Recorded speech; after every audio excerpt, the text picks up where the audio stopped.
What if I told you that one of the most common pieces of advice given to pregnant women about exercise is actually super duper dangerous? And what if the guidance that you are getting from well-meaning friends, family, and a shocking number of outdated articles is setting you up for a more difficult pregnancy, a harder labor, and longer, more painful recovery? As certified pre and postnatal trainers, we see these myths passed around all the time, and honestly, we are so over it. We're tired of seeing women being told to fear movement, to treat their pregnancy like an illness, and to follow rules that were debunked decades ago. The gap between what people think is safe during pregnancy and what the science actually says is massive, and it's leaving millions of expecting mothers so confused, scared, and in pain. Yeah, for sure. And that's why we're making this 4-part series. This isn't about just a list of safe exercises that you can do. This is about blowing the lid off the outdated rules and dangerous myths. And also sharing the industry's secrets to a strong, capable, and empowered pregnancy trimester by trimester. In this video, we are starting with the first trimester. We'll tear down the absolute worst pieces of advice that we hear and reveal what your trainer really wishes you knew from the moment you saw that test was positive. Because you don't have to just survive your pregnancy. You can be strong all the way through it. Amen. So let's get into it.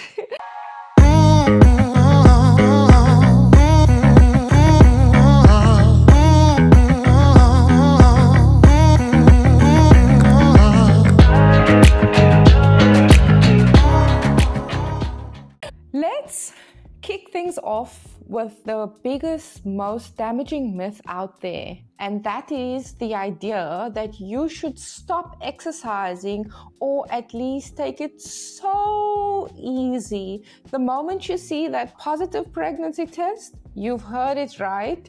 You need to rest. Don't overdo it. Just put your feet up for the next 9 months. Don't put any stress on your body. You must take care of your body. You must take care of the baby inside.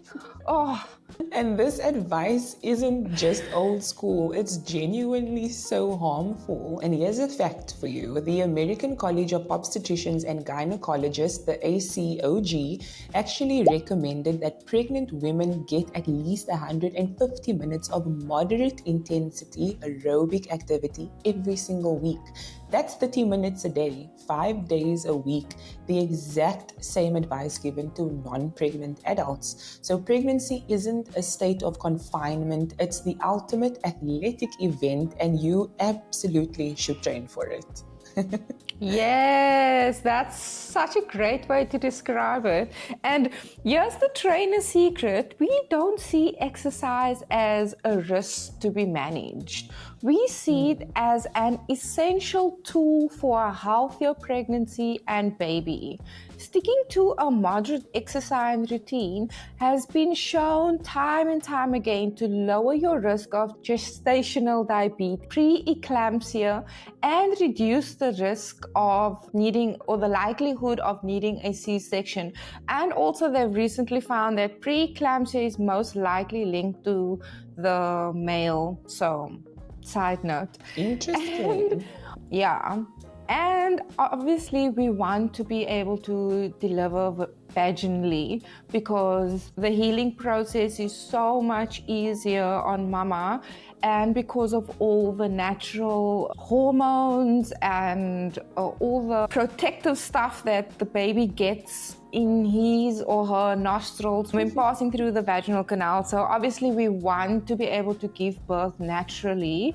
and it helps manage weight gain. It eases that notoriously awful pregnancy back pain that we suffer from by strengthening your core and boosting your stamina for the marathon that is labor. I spoke about this last time. And it's not just about you. And here's an amazing fact for you again. Research shows that exercise during pregnancy can lead to babies with stronger hearts and more advanced neurodevelopment at birth, which is mind-blowing. So when someone actually tells you to take it easy, what they're really telling you is to miss out on a superpower that makes pregnancy safer for both you and your baby. That is so true. I see that with Ella, hey? She really... Andy was looking at her legs also the other day, and he was like, she's got huge legs. Because she's skinny, like, you know, her overall body, but her legs are like proper sturdy.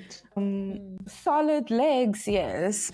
And she's just always been prone or wanting to be active all the time, and it must be from all that movement in my tummy against the wall. Sure. Now, while movement is medicine, it's crucial to listen to your body and to know the difference between a good challenge and a warning sign. There's always a fine line. So, how do you know if you're working at the right intensity?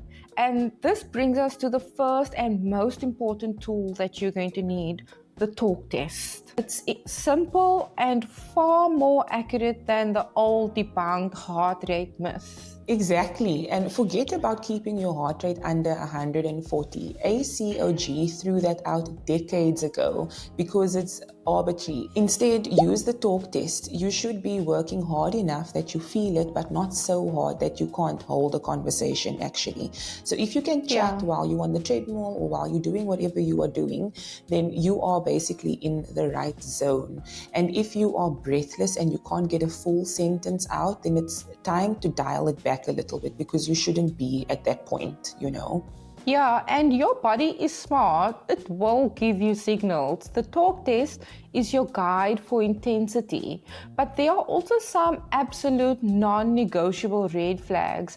According to the ACOG, you should stop exercising immediately and contact your doctor if you experience any of these warning signs. Yeah, so pay close attention to vaginal bleeding, regular painful contractions, or any leakage of the amniotic fluid. Also, if you are feeling dizzy or you have sudden headaches or chest pain or even muscle weakness that affects your balance, these are all signs to stop. And finally, if you experience cough pain or swelling, that's a crucial one to have checked out immediately. Like, these aren't meant to scare you, but to empower you to exercise safely. And we always want you to be safe. Yeah. Okay, next is the myth that we hear all the time, and it's usually said as a joke, but it leads to real problems. And this is the idea that you suddenly need to eat for two. This phrase actually makes you think that you can double your portion sizes and give it to every single craving from day one. And here's the trainer's secret and a mind-blowing fact. For the first trimester, your calorie does not need to increase at all. Zero. Nilch. No? You don't need a single calorie extra, my sister.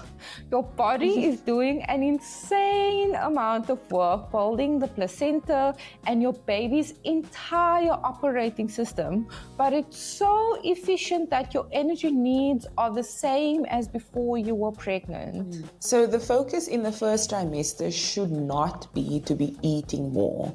It should be to eat better, to be more mindful of what you're putting into your body, actually. And this is the time that you load up on your nutrient-dense foods, which is rich in folate, iron, and protein. So instead of eating for two, you want to think nourishing for two. Rewire that in your brain, like we spoke about before. You focus on quality and not just the quantity of it. You prioritize your protein to build your baby's tiny tissues and organs. You eat tons of fiber from fruits and vegetables and get your healthy fats from avocados, nuts, and seeds. So it's just being mindful of what you have on your plate, which you will do anyways, even if you're not pregnant, you know?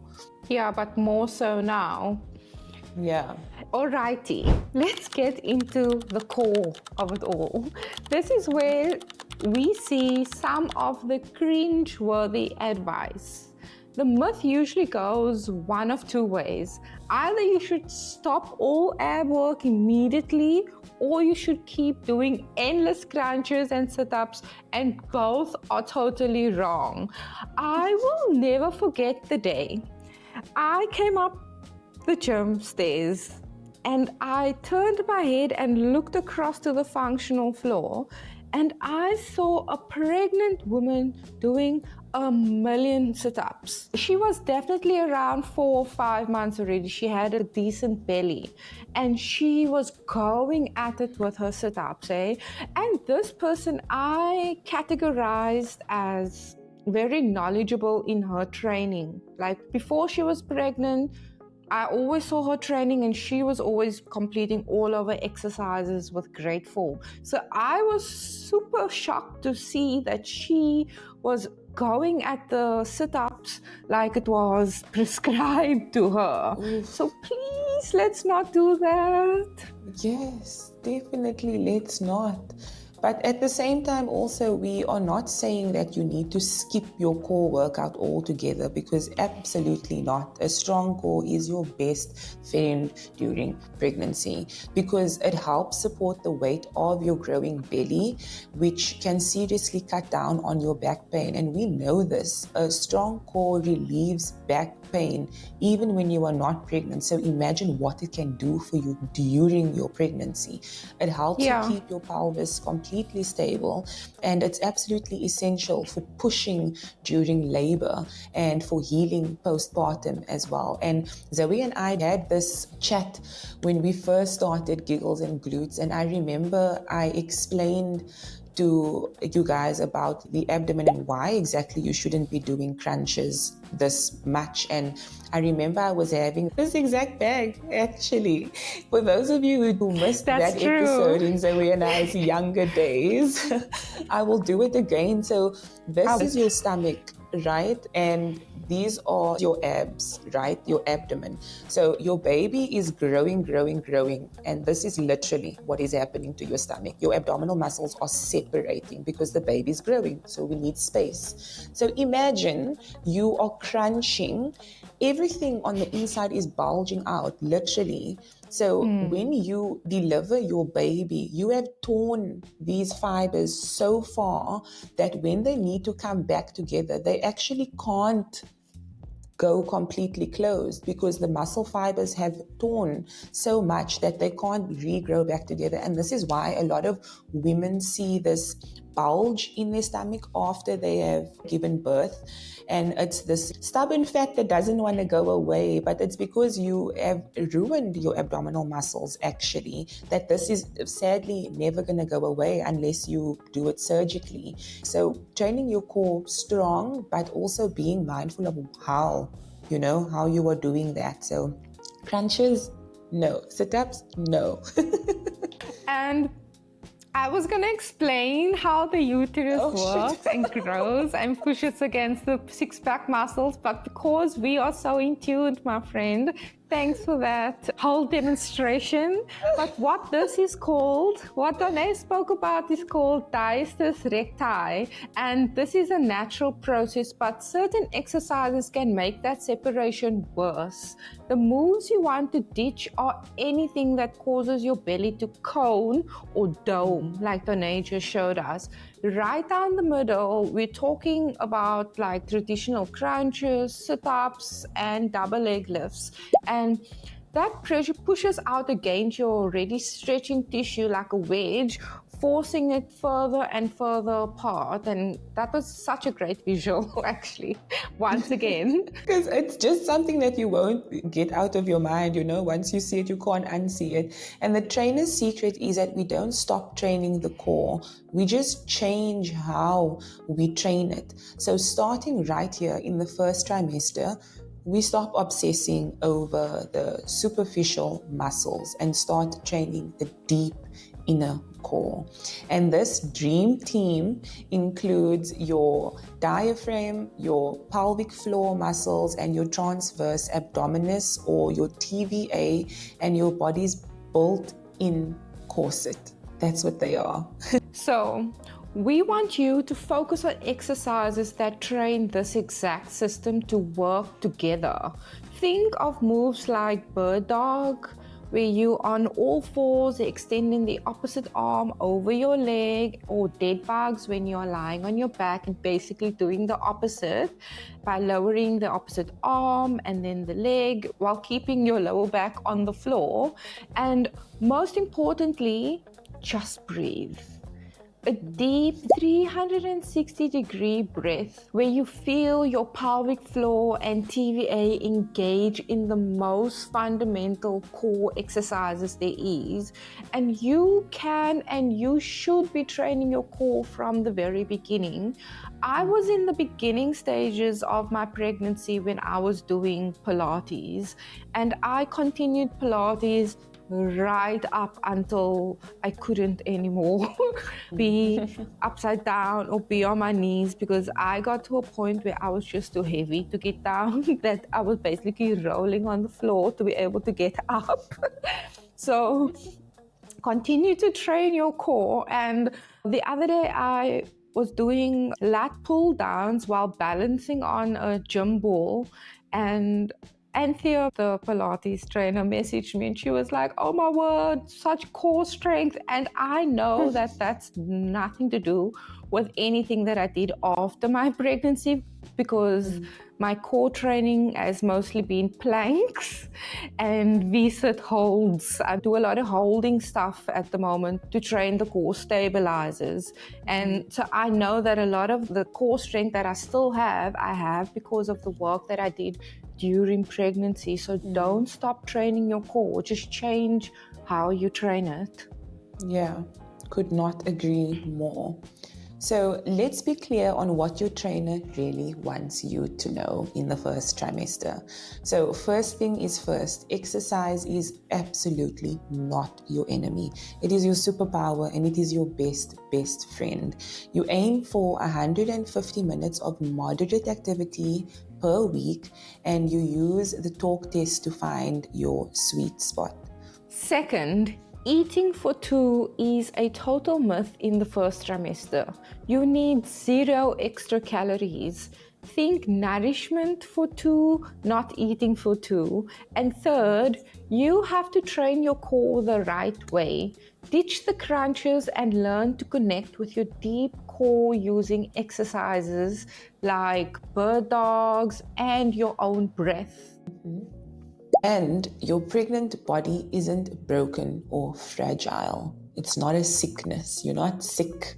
It's powerful and it's adaptable. The old rules came from a place of fear, and the new rules are based on science, and it's all about empowerment. And this is just the beginning. In our next video, we'll dive into the second trimester, covering how to modify your workouts as your belly grows and busting the myths around strength training and lifting. And after that, we'll tackle the third trimester and how to train for labor, followed by a final episode on all of the amazing benefits for you, your baby, and your postpartum recovery. If this was helpful and you are ready to stop feeling scared and start feeling strong, make sure that you hit that subscribe button and turn on your notifications so that you don't miss out on what's next. And now we want to hear from you. What is the absolute worst piece of advice that you received during your pregnancy? Drop it in the comments below. Let's expose these myths together so more women can have the strong, healthy pregnancy that they deserve. Yes. So that's a wrap for this week. We will catch you next time. Bye. Bye.